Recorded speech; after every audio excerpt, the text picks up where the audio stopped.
Brandon Hamer out here at Aurora Owners Acres. We're standing in the intercrop today, and quick agronomic update for the week. Continuing to see mostly the same things that we've talked about the last couple weeks. Southern rust, watching frog eye, septoria in the soybeans. Also seeing spider mites in both corn and soybeans.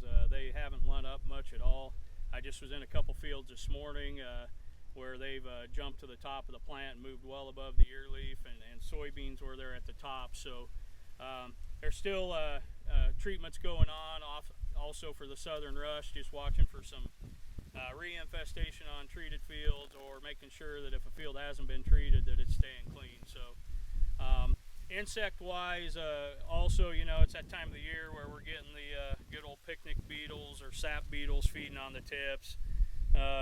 Mostly superficial damage, you know, just kind of make things look a little rough out here. But again, controlling a lot of stuff in the tips is hard. One thing is that we're seeing in some later fields is earworm.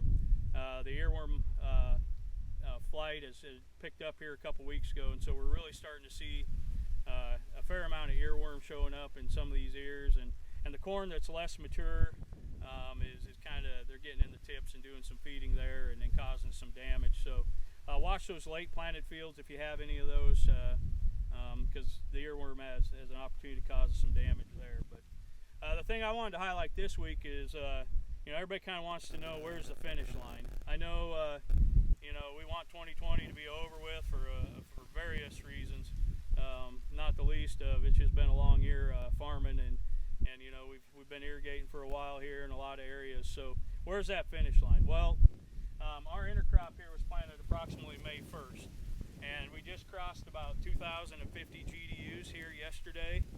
And so we know that a 113-day hybrid typically will finish black layer at about 27 to 2,800 GDUs. So using the math, we look out over the next 10 days, we're looking at 240 GDUs, so an average of 24. It's pretty typical. We pick up 20 to 25 this time of the year. We can kind of figure out where we're going to anticipate in black layer. So we predict black layer on this right now based on where we're at, and then adding the historical data to be September 14th when we black layer. And the reason black layer is important, I think a lot of us understand that, but you know, anything negative that happens to the crop prior to black layer, the further ahead of black layer, the more yield impact it can have. As we move into hard dough and early dent stage, you know, then we start impacting test weight and the opportunity to hurt the crop that way. Also, one thing to think about is, you know, typically this crop after black layer will stand in the field for 20 to 30 days before it's dried down to where most guys prefer to harvest. So, you know, we're still looking at 2 months on this crop before, you know, potentially it's harvested. So you do the math, you know, we got about a month to black layer, and then, you know, another 20, 30 days, and we want this crop healthy, standing out here in the field. So the finish line's still a ways away.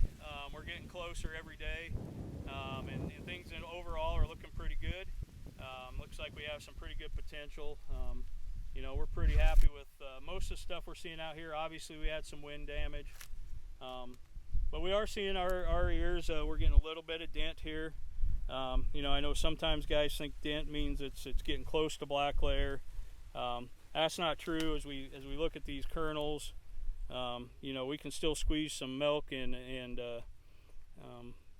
juice out of them. So they're at a soft to mid dough stage, not quite to that hard dough where we're not able to squeeze anything out of them. So just because you see a little denting doesn't mean that crop's shut down.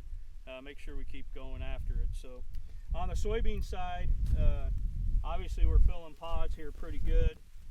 Really important on soybeans not to run up. They're using a ton of water. As we're looking at our moisture probes here, we put an inch on last week. The beans are taking up water way faster than the corn right now. I'm watching how the movement on our moisture probes here have been. So keep water going on those soybeans. We're still a ways away from putting those beans in the pod. We're just starting to get some bean formation. We are still at fertigating, trying to push these beans along. If you remember from our winter meetings last year, we talked a lot about how bean size can impact yield. We definitely don't want anything happening to these beans. We got to fill these pods out and get the biggest bean size we can. So we're focused on that right now. Another thing we talked about at the winter meetings last year was solar radiation. I know I've had quite good news is when we look at the month of August last year, for the entire month of August, we only had 10 ideal days where we were above 20 megajoules. So this year already through the 11th, we've already had 7 of those days here at Aurora. So we're already well ahead in helping put some energy into this crop, especially when we're looking at the beans. We're real excited about what bean yields are set up to be, as long as we can keep everything going the direction it's headed right now. So just a couple updates. We look forward to still walking your fields, working with you. If you have any questions, please reach out to us while we hit the home stretch here and strive for that finish line. So we'll keep you updated and look forward to talking to you next week.